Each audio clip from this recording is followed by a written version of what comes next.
I give way to the honourable gentleman. There is no doubt that the Prime Minister has in many ways achieved substantial success in the economy. There is one statistic that I understand is not, however, challengeable, and that is that over her 11 years, the gap between the richest 10% and the poorest 10% in this country has widened substantially. That's right. How can she say at the end of her chapter of British politics that she can justify many people in a constituency such as mine being relatively much poorer off, much less well housed, and much less well provided than it was in 1979? Surely she accepts that is not a record that she or any Prime Minister can be proud of.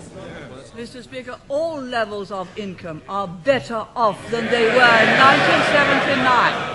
But what the honourable member is saying is that he would rather the poor were poorer, provided the rich were less rich.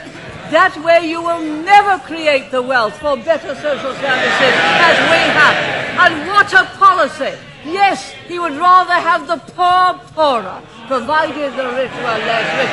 That is the Liberal policy. Yes, it came out, he didn't intend it to, but he did.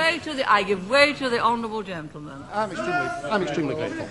The Prime Minister is aware that I detest every single one of her domestic policies and have never hid that. And I think that the honourable gentleman knows that I have the same contempt for his socialist policies as the people of East Europe who have experienced it have it for theirs.